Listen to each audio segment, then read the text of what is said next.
que al final de la jornada uno pueda decir: soy un siervo inútil, he hecho lo que tenía que hacer, siendo consciente también que tenemos que hacer las cosas con entrega, con ilusión, con entusiasmo, como si todo dependiera de nosotros, sabiendo que en realidad todo depende de Dios, como decía San Ignacio. Es decir, hacer las cosas como si todo dependiera de nosotros, pero sabiendo que todo depende de Dios. En este curso que iniciamos, en el que como Iglesia somos interpelados a profundizar en la dimensión misionera de nuestra fe, a través de dos acontecimientos singulares, como bien sabéis, el Mes Misionero Extraordinario y el Congreso de Laicos Pueblo de Dios en Salida, os propongo la meditación y contemplación de un texto de la Palabra de Dios que nos puede servir de faro, de luz que oriente nuestros pasos de un modo firme. Es cierto que la Palabra de Dios es una fuente inagotable. Posee una inmensa riqueza, todos lo sabemos, y probablemente hay muchos textos que se podrían escoger en este momento y para esta mañana y para iluminar, como digo, sobre todo estos dos grandes acontecimientos a los que somos invitados a sentirnos protagonistas como Iglesia en España. El Papa Francisco ha puesto como ejemplo en el Sínodo de los Jóvenes el relato de los discípulos de Emaús. Yo he pensado meditar en esta mañana un texto también de Lucas, pero un texto que guarda un gran paralelismo con el de los discípulos de Emaús, pero en este caso de los Hechos de los Apóstoles. Me refiero al episodio del eunuco etíope, de Hechos 8, 26, 40, que después voy a leer y voy a llevar a cabo esta meditación guiándome de este texto de Hechos de los Apóstoles. Esta narración, desde mi punto de vista, contiene todos los ingredientes de lo que significa una iglesia en salida, en la que estamos llamados como sacerdotes, animando a que también lo hagan los laicos, a reflexionar de nuevo sobre nuestra vocación bautismal, lo que significa vivir la sinodalidad, la corresponsabilidad, teniendo siempre como horizonte la misión, la evangelización. Para la meditación y contemplación de este texto, de los Hechos de los Apóstoles, voy a seguir la metodología de la Lectio Divina. La denominada Lectio Divina es un sencillo método de oración inventado por un monje cartujano, Guigo II, en la Edad Media. Yo creo que más o menos todos lo sabemos. Este modo de leer la Biblia, en un clima de oración, sigue básicamente un esquema cuatripartito.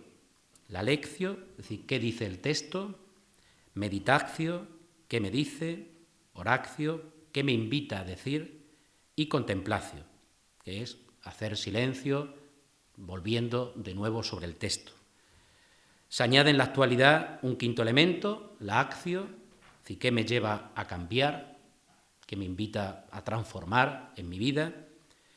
Y algunos grupos completan este itinerario incluyendo también la collactio, el coloquio, es decir, el compartir con los demás, el comentario en grupo, el poner en común las interpelaciones suscitadas por la palabra y vividas en la oración. El Papa emérito Benedicto XVI ha llegado a decir que si se promueve la lectio divina con eficacia, dice él, estoy convencido de que producirá una nueva primavera espiritual en la Iglesia. Vamos a comenzar leyendo el relato y a continuación intentaremos responder a los dos primeros pasos de la lectio divina. ¿Qué dice el texto y qué nos puede estar sugiriendo para nuestra vida? El resto de las etapas de la lectio divina os la dejo como tarea a desarrollar cada uno a lo largo de la mañana o en otro momento. Es decir, bueno, pues después vendrá el tiempo de la oración, de la contemplación y de que uno pueda llevar a su vida todo esto que uno ha leído, que uno ha meditado, que ha rezado y que ha contemplado. El texto dice así: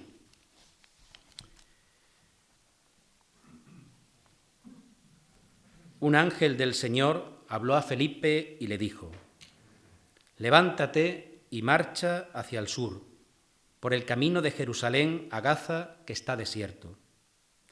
Se levantó, se puso en camino, y de pronto vio venir a un etíope.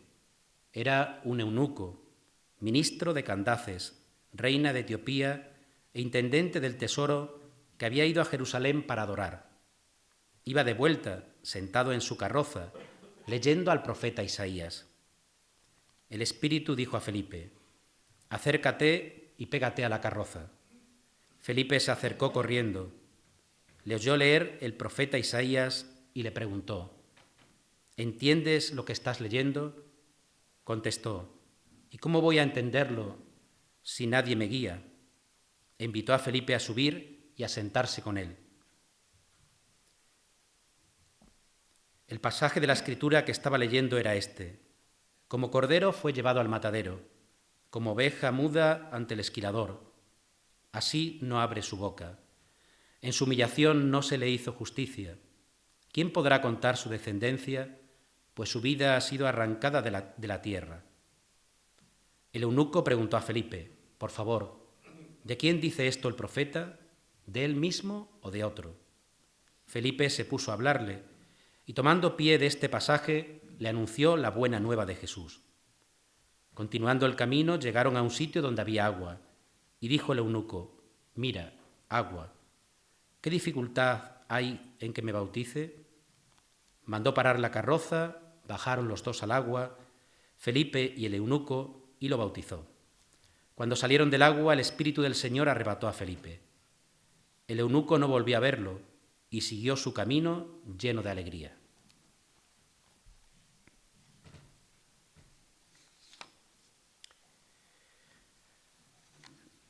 En primer lugar, nos podríamos preguntar, de una forma muy breve, cuál es el contexto que nos ayuda a entender este texto.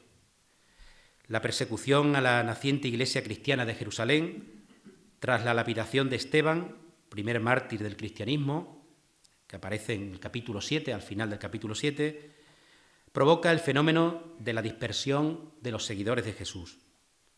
Este hecho, el que los discípulos por la persecución tengan que dispersarse, podría ser leído como algo negativo y dramático. Sin embargo, va a posibilitar la proclamación de la palabra, dice el texto también, ya en el capítulo 8, versículo 1, en Jerusalén, en toda Judea, Samaria y hasta los confines del mundo. Esos que se han dispersado de Jerusalén van, por tanto, a llevar consigo la maravillosa historia de Jesús de Nazaret. Lo cual nos indica también que también hoy el hecho de que en algunos momentos nos sintamos perseguidos como iglesia, nos critiquen, no se nos considere, no se valore nuestra labor, hay que leerlo en clave de oportunidad, de reto y desafío para que vivamos nuestra fe de un modo más coherente, más centrados en el Señor y sin miedo a dar testimonio de Él en los espacios públicos.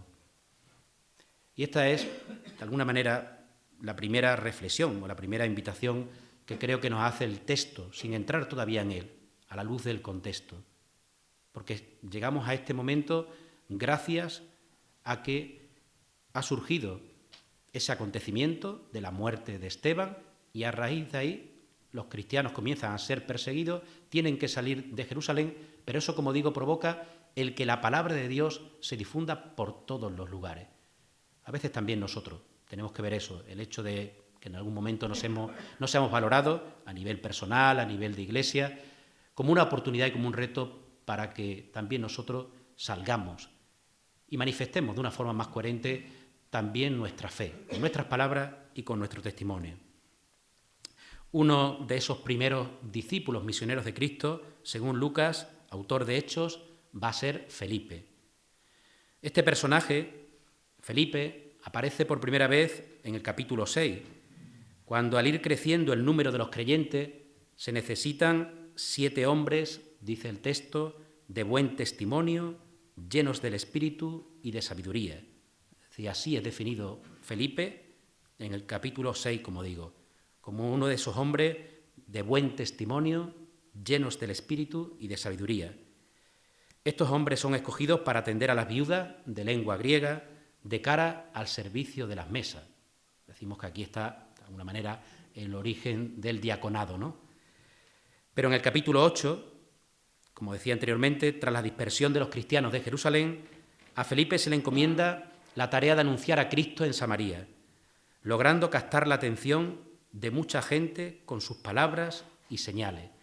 Y Felipe no es cualquiera, que va a tener ahora un encuentro con el eunuco, sino que ha sido de esos hombres escogidos, como decía, de buen testimonio, llenos del Espíritu, de sabiduría, y además, cuando se pone a predicar en Samaria, dice el texto que capta la atención de mucha gente con sus palabras y señales. El impacto de su predicación fue tan grande que Pedro y Juan fueron a ratificar lo hecho por Felipe e impusieron a los nuevos creyentes sus manos para que recibieran el Espíritu Santo. Este es Felipe, como digo. En nuestro episodio, Felipe recibe la orden de parte de un ángel del Señor de ir hacia el sur, hacia la ruta que va de Jerusalén a Gaza. Lo hemos escuchado en el inicio de la narración. Un ángel del Señor habló a Felipe y le dijo: levántate y marcha hacia el sur, por el camino de Jerusalén a Gaza, que está desierto. El ángel es introducido aquí para dejar claro que la misión de Felipe no es iniciativa suya, sino inspirada por Dios. Siempre es el Señor el que toma la iniciativa, nos llama y nos envía. Podríamos hacer mención o ir a cualquiera de los relatos que hay de vocación en la Sagrada Escritura. En el Nuevo Testamento, por ejemplo, la llamada a los 4 primeros discípulos, Marcos 1, 16, 20, se ve también muy claro, ¿no? Como Jesús pasa junto a la orilla, los ve y los llama en pareja, de 2 en 2. Siempre la iniciativa es del Señor, siempre es de Dios. Él es el que toma la iniciativa en la llamada y siempre esa llamada es después para una misión. Aquí también queda muy claro que esta misión que va a llevar a cabo Felipe es obra del Señor. Por eso se dice que un ángel del Señor. El ángel del Señor invita a Felipe a salir. Le dice: levántate y marcha. A acercarse al camino por donde transitan los que van y vienen de la gran ciudad. Se dice que era el camino de Jerusalén a Gaza, que está desierto. Pero es cierto que el ángel del Señor le dice a Felipe que se levante y que marche a un camino. No le explica las razones de esta petición.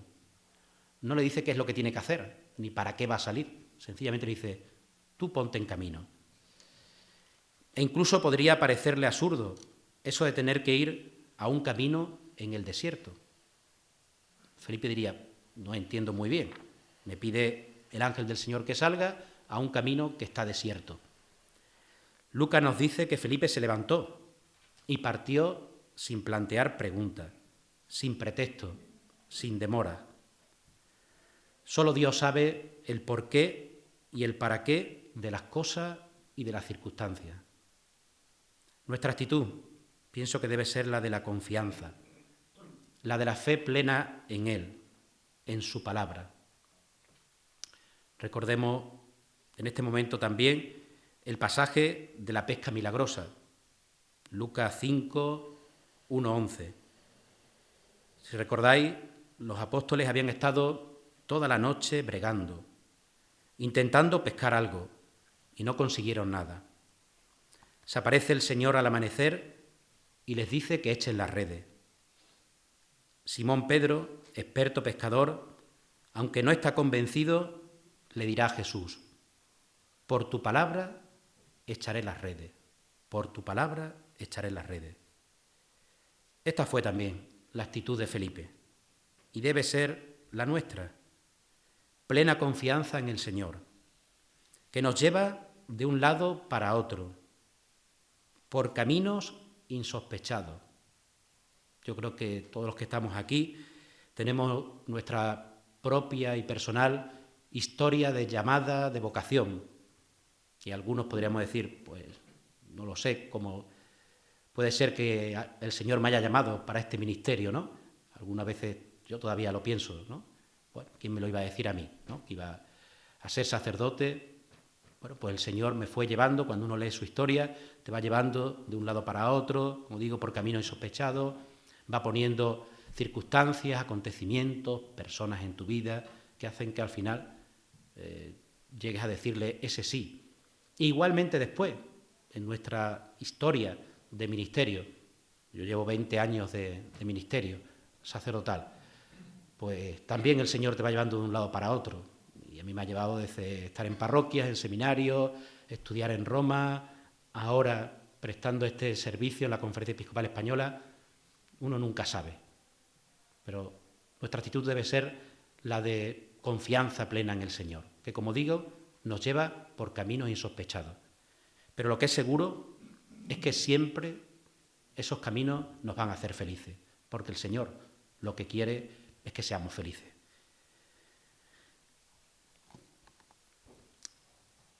Como le ocurrió a Felipe, el Señor también nos está invitando a nosotros a estar en actitud de salir. Le dijo a Felipe: levántate y marcha, sal. Esa es la orden que recibe Felipe. ¿Dónde? Como decía, Felipe no lo sabía muy bien.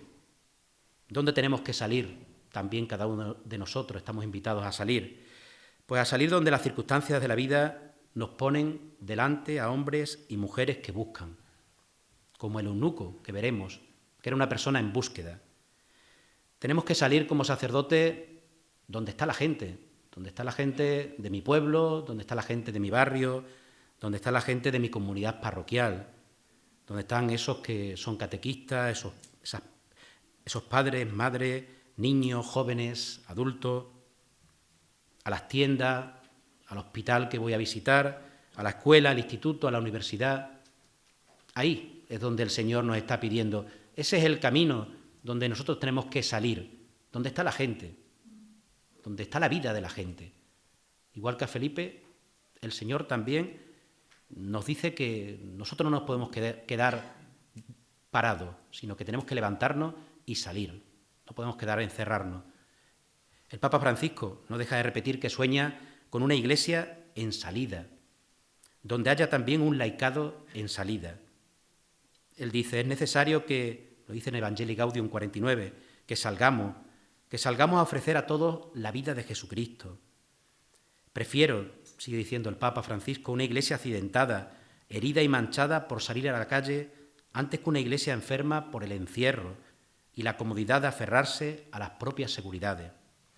No quiero una iglesia preocupada por ser el centro y que termine clausurada en una maraña de obsesiones y procedimientos. Esto, que es el sueño también del Papa Francisco para la Iglesia, para el laicado, también para nosotros como sacerdotes, el Señor nos está pidiendo que eso, siguiendo también el ejemplo y el modelo de Felipe, nosotros nos pongamos en actitud siempre de salir, de ir donde está la vida de la gente.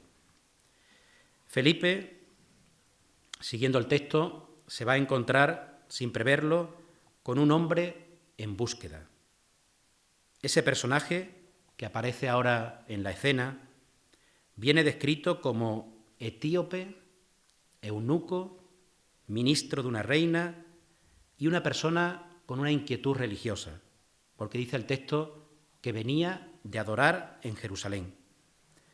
Además, aquel peregrino estaba leyendo la Sagrada Escritura y en concreto un pasaje del profeta Isaías. De entrada, sorprende que Lucas ofrezca tanta información sobre un personaje que solo va a aparecer en su obra en esta ocasión. Y es extraño que, tratándose de un personaje que solo aparece aquí, ni ha aparecido previamente, ni después va a tener ninguna repercusión, se nos den tantos datos. Podríamos decir que lo único que falta que se diga es el nombre, que se desconoce y no lo dice por lo que sea Lucas. Pero nos da muchísima información sobre un personaje que, como digo, solo lo tenemos en esta ocasión en toda la Biblia.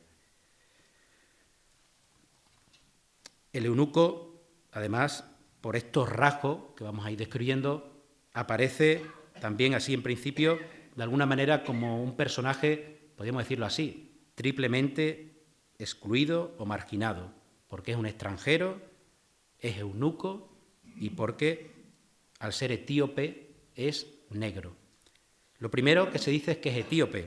Esto nos lleva a pensar en una persona con un rostro moreno, como digo, nacido en Etiopía, país que se encontraba en el territorio de Sudán y que para los autores clásicos, como Homero, representaba el confín de la tierra. Es decir, en aquellos momentos se pensaba que esta zona de Etiopía era el confín de la tierra. Es decir, este hombre había venido de los confines de la tierra a Jerusalén. Y lo que menos podría imaginar era lo que le iba a suceder en ese encuentro que tendrá con Felipe. No es un ciudadano cualquiera, sino se dice que es un alto funcionario, al servicio de una reina.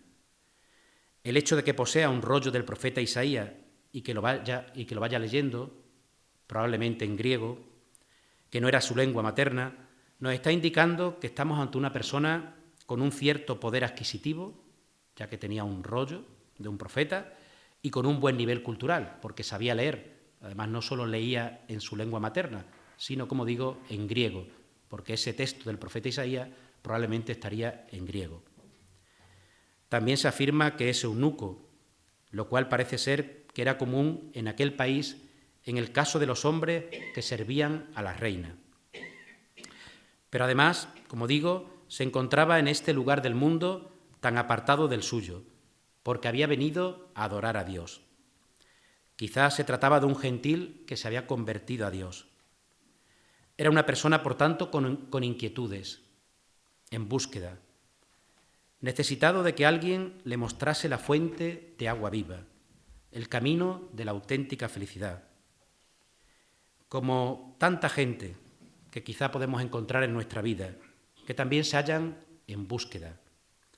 Y nosotros estamos llamados a saber descubrirlo y llevar a cabo eso que también se denomina como primer anuncio, es decir, como el anuncio del mensaje de Jesús, del carisma, a esas personas que también encontramos en nuestra vida y que están en búsqueda. En el contexto de la secularización y pluralismo que vivimos, caracterizado por el desconocimiento y la indiferencia, en muchos casos, hacia la persona de Jesús, estamos llamados, cada uno de nosotros, a anunciar que la propuesta cristiana sigue siendo hoy imprescindible para la liberación de las personas y para la humanización de la sociedad.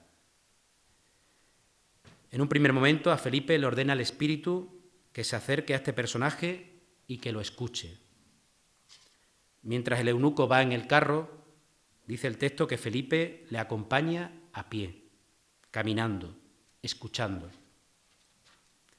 Seguro que nosotros rápidamente nos hubiésemos puesto a hablar y a intentar dar lecciones al eunuco.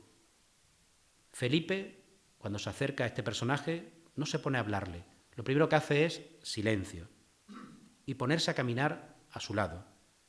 Practica el arte de la escucha, tan importante. Ejercitarnos en la escucha, saber escuchar. Qué importante es en el momento actual de la Iglesia este tema, una Iglesia que escucha, nosotros que sepamos escuchar a la gente. El tema del acompañamiento, que es lo que hace Felipe, un verdadero acompañamiento. El acompañamiento es expresión del ser comunitario de la Iglesia. Todos somos acompañantes y es verdad que también todos tenemos que sentirnos, tenemos que ser también acompañados.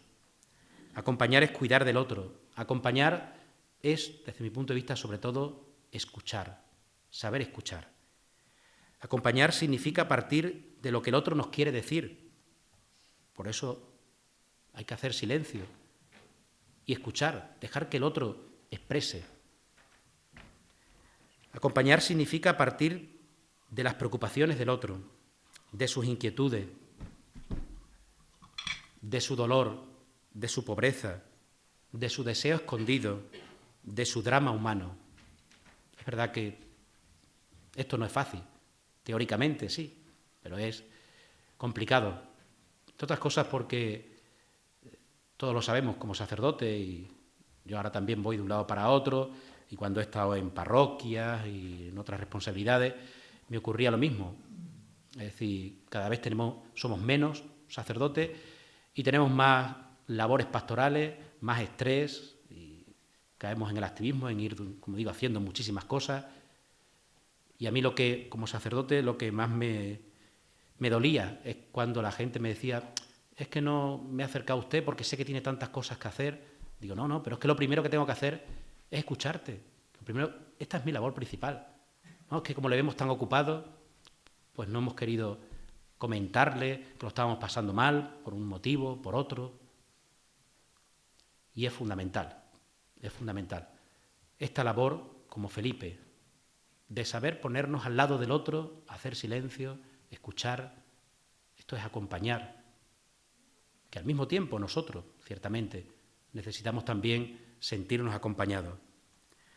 La tarea de acompañar en cada concreta realidad, desde mi punto de vista, recoge muy bien el sentir pastoral de esta época que estamos viviendo, porque pone en acción la misión de compasión que ha recibido todo creyente para hacer presente al Señor y su reino.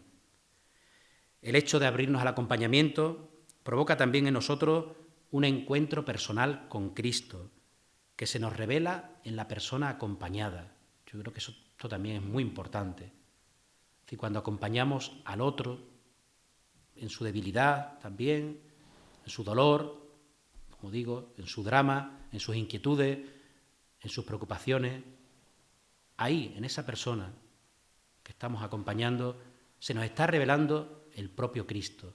Esa persona es lugar de encuentro con Jesucristo. A través de esa persona, Cristo nos llama también a nosotros, nos interpela, nos ilumina.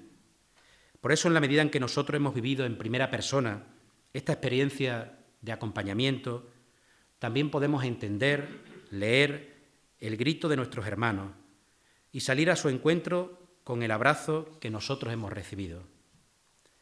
Se trata de que como Iglesia, como sacerdotes, no seamos, como dice el Papa Francisco, como una aduana, sino más bien una casa de puertas abiertas, un oasis en medio del desierto. Tanta gente que, como el eunuco, está en búsqueda, pero está en el desierto. No encuentra esa fuente. Que nosotros podamos ser, para aquellos que se acercan a cada uno de nosotros, un oasis en medio del desierto, un hospital de campaña.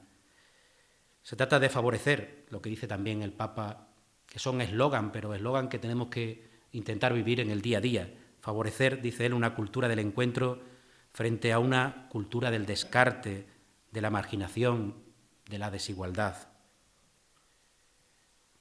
Felipe, desde mi punto de vista, es un ejemplo y modelo de lo que significa acompañar.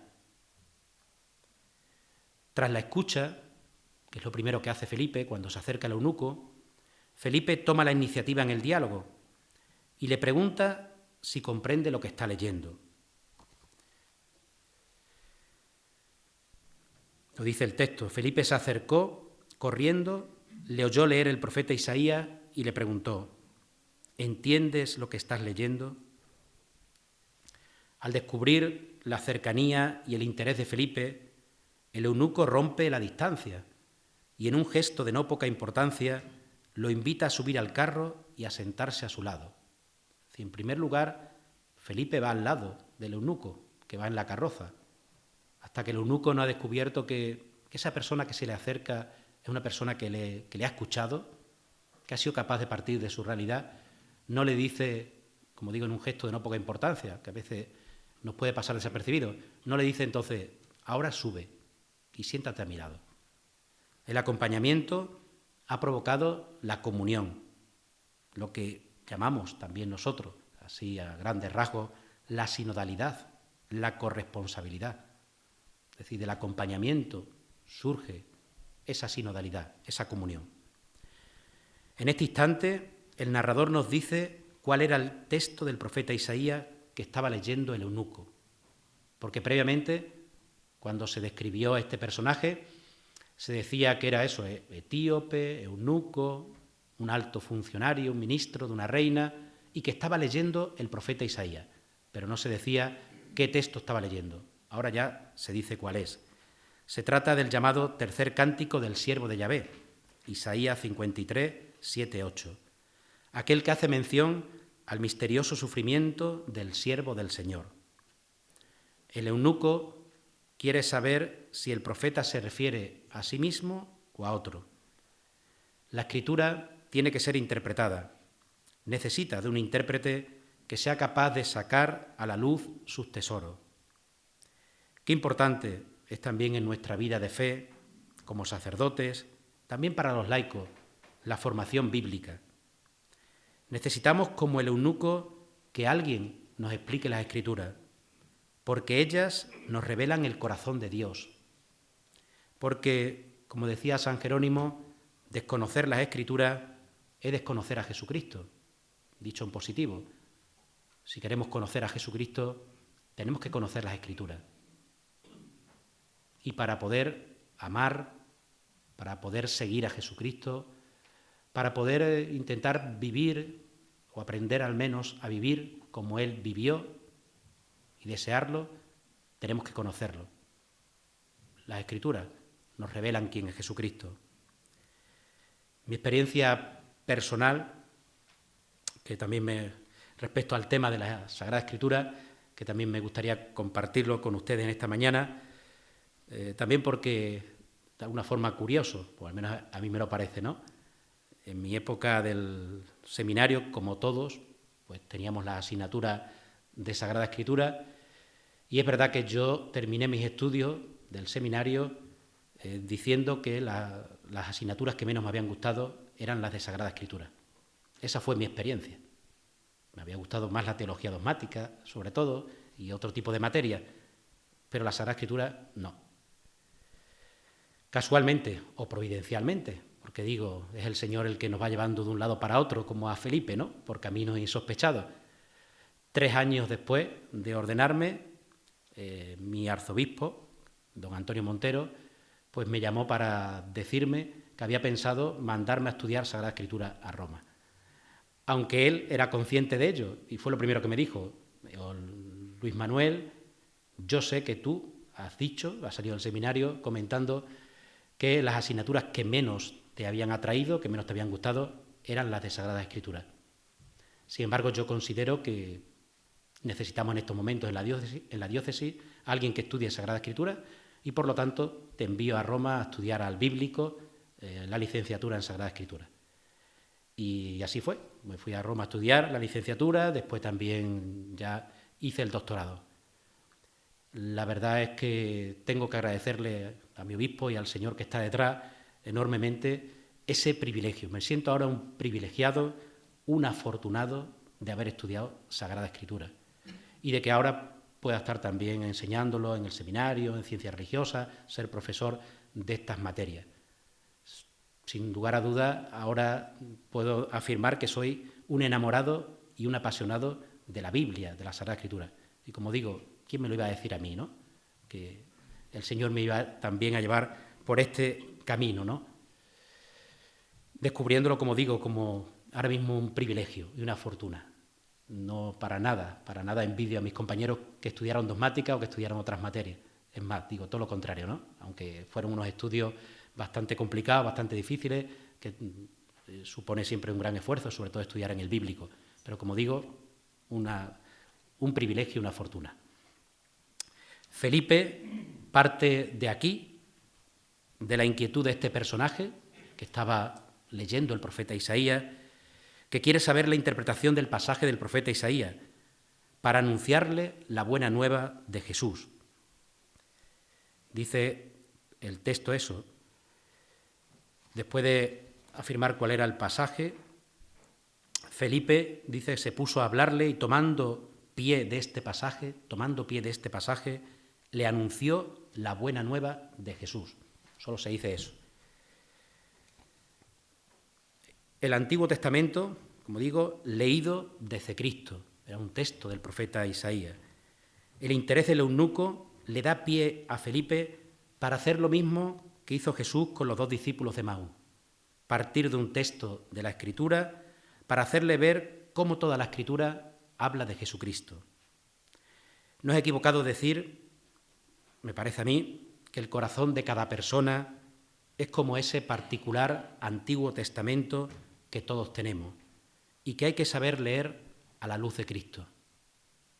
Es igual que Felipe partió de ahí, de esa inquietud, pues también nosotros, de alguna forma, tenemos que partir de la inquietud que hay en cada uno, que es como digo, como ese particular Antiguo Testamento que hay en cada uno de nosotros. Las preguntas y deseos de la humanidad leídas desde Cristo. No podemos pretender anunciar a los demás la buena noticia de Cristo si no partimos de la vida de la gente, de lo que hay en su corazón, de su dolor, de su escándalo también, de sus búsquedas e inquietudes, como hizo Felipe. Partió de esa inquietud, de esa búsqueda que había en el eunuco para anunciarle la buena nueva de Jesús. Es esto que trae una persona lo que le permite estar abierto, con el deseo de encontrar una respuesta. Y no existe, desde mi punto de vista, nada más absurdo que responder a una pregunta que nadie se plantea.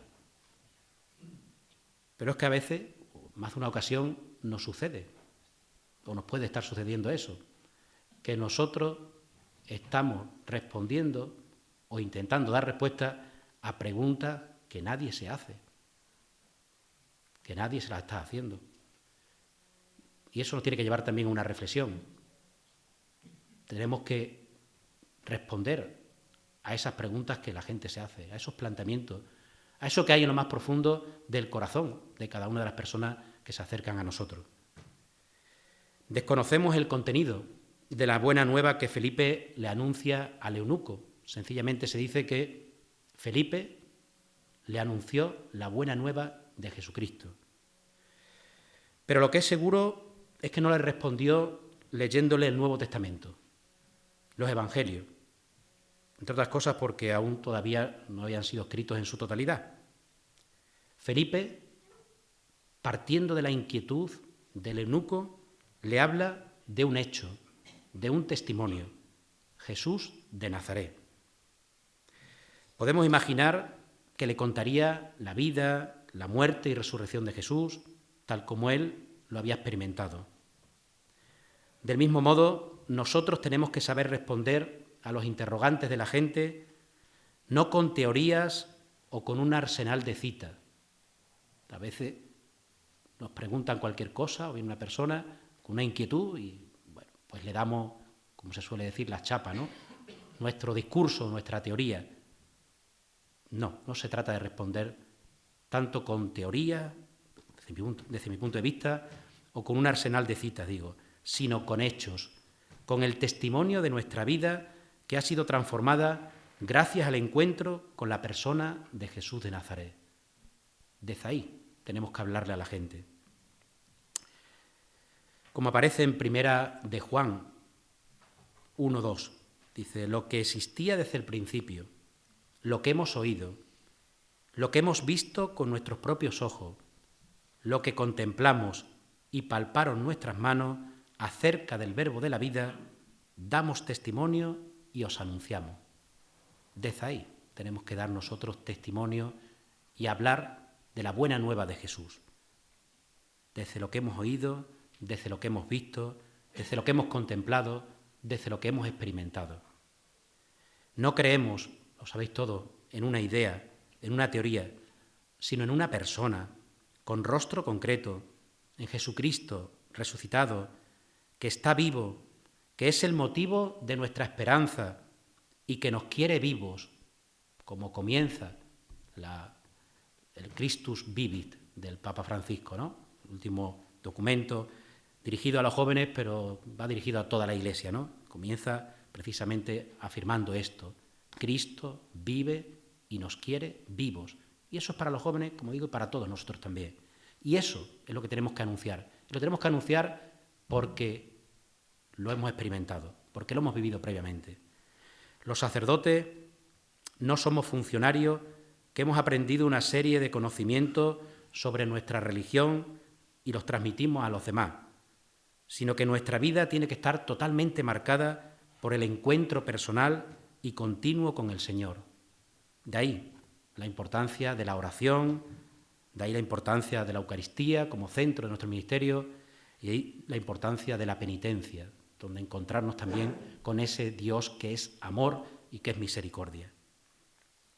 Debemos aprender cada día a anunciar la buena noticia, a estar presentes en la vida pública, en el mundo de la familia, del trabajo, de la educación, donde está la gente, donde están los laicos, a partir de lo que nosotros mismos sentimos y vemos, nuestra experiencia personal de encuentro con Cristo vivo, que está ofreciendo un mensaje de salvación a los que sufren y a los pobres. Un mensaje, además, el que tenemos que anunciar, que no es un mensaje del pasado, sino del presente. Cristo nos sigue salvando. Su Evangelio es buena noticia para ti y para mí hoy. Hoy también, claro que sí, 16 de septiembre de 2019. Hoy Cristo resucitado nos anuncia la buena noticia de que nos ama, de que nos quiere. Y también lo es este mensaje de salvación presente para nuestros hermanos de camino. Aunque estamos en el desierto, de repente, dice el texto, se encuentran con el agua. Alguien se encargó de que esto sucediera, para que un hombre estéril se sumerja ahora en el símbolo de la vida. Se dice que este eunuco, tras el bautismo, será el primer converso no judío al cristianismo.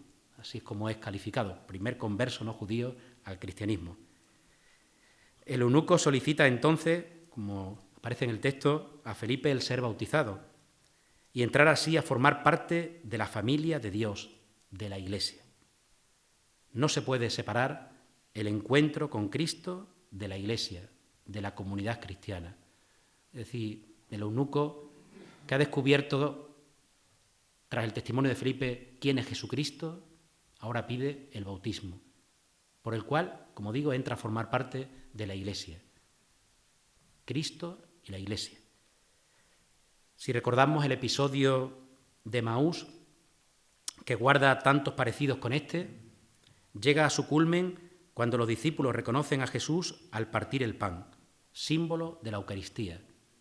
Es decir, el episodio de los discípulos de Emaús tiene como culmen, como fin, como meta, la Eucaristía, el bautismo. Hay también ese paralelismo entre ambos relatos. El texto nos dice que el eunuco siguió alegre su camino. Es el final ya del episodio. Dice, cuando salieron del agua,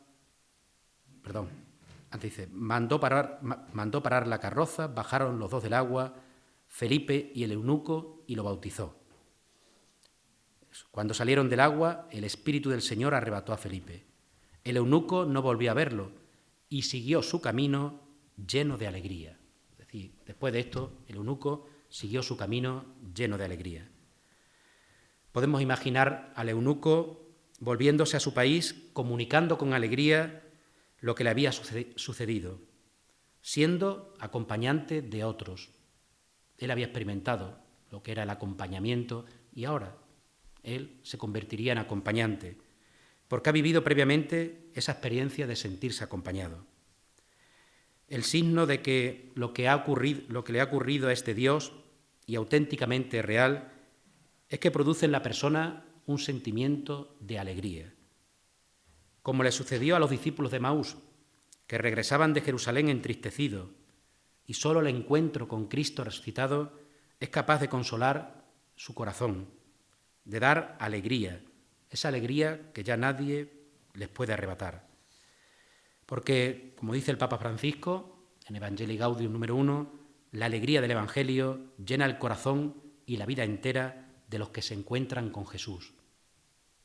Y aquí también, este personaje que se había encontrado con Jesús, regresa lleno de alegría.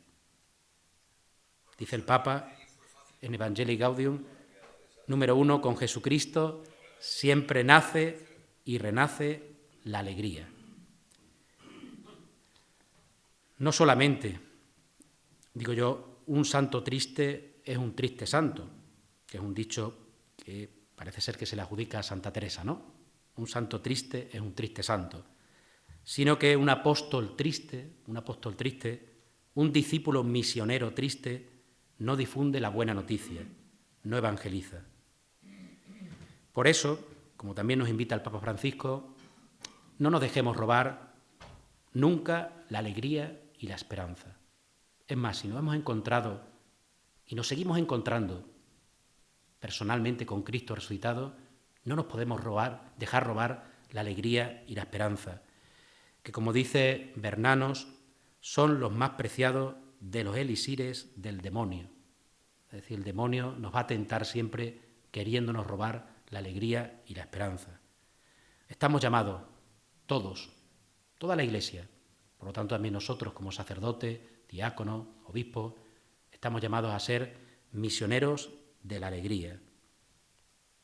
Como sacerdotes, a veces vivimos en el eterno lamento, en el pesimismo, y somos muy dados, por lo menos así lo veo yo en ocasiones cuando estoy con sacerdotes también de mi presbiterio, somos muy dados los sacerdotes a hacer lectura derrotista, al desánimo generalizado y permanente, a decir, es que somos pocos, cada vez tenemos más parroquias, la gente no viene a misa, la gente que tenemos son muy mayores, son también pocas, es decir, somos muy dados, como digo, a caer en esas posturas un poco derrotistas, catastrofistas, pesimistas. El encuentro con Cristo nos tiene que llenar, nos tiene que llevar a estar llenos de alegría y de esperanza, siempre, siempre. A anunciar el Evangelio con alegría, como le ocurrió también al eunuco, que después de ese encuentro con Cristo regresó lleno de alegría. Y termino. Este es un texto, probablemente se podría haber sacado mucho más. Yo he intentado más o menos compartirlo y desde esos elementos que creo que tienen, pero la palabra de Dios es una fuente inagotable, como decía anteriormente, insondable. Este es un texto, desde mi punto de vista, del que tenemos mucho que aprender y meditar. Y a mí es uno de los textos que me han sorprendido últimamente. Lo había leído muchas veces, pero últimamente sobre todo, y por eso lo pensé para esta mañana, que pensé que igual que a mí me estaba ayudando últimamente, pues también os podía ayudar a vosotros. Aquí podemos descubrir, o hemos podido observar, la conmovedora muestra de amor del Señor que está pendiente de todos, también de una persona que era etíope, que era eunuco, es decir, de un marginado, de un excluido a primera vista. Y el Señor nunca deja de atender a quienes lo buscan con sincero corazón. Este hombre era un hombre en búsqueda. También descubrimos en este texto la docilidad y confianza de Felipe en lo que el Señor le pide. Lo decía anteriormente, ¿no? Levántate y marcha por ese camino que está desierto. ¿Y a qué? Bueno, no lo pregunta, no plantea dudas ni preguntas. Sencillamente, Felipe sale. Descubrimos también aquí la actitud de Felipe en salida, como decía. Cada uno de nosotros también. Iglesia en salida, sacerdotes en salida, laicado en salida. Su capacidad para saber acompañar. No voy a repetir lo mismo. Felipe, esa capacidad de acompañar, de ir primero al lado del eunuco, sin hablar, escuchando. Anunciar a Jesucristo partiendo de la vida. Habla de la buena nueva de Jesús partiendo de la inquietud del eunuco, de lo que hay en su corazón, de los interrogantes del eunuco, de tal manera que provoca que el eunuco se convierta en un misionero de la alegría. Este episodio es, sin lugar a dudas, al menos a mí me lo parece así, puede serlo, si no, un verdadero regalo para nuestra alma, que espero que os ayude también para este nuevo curso 2019-2020, que, como digo, viene marcado por estos dos acontecimientos que precisamente hablan de esa dimensión también misionera de nuestra fe. Os animo a volver sobre el texto, a releerlo, a descubrir qué nos llama la atención, por qué, cómo influye en nuestra vida de fe y qué compromisos concretos despierta en cada uno de nosotros.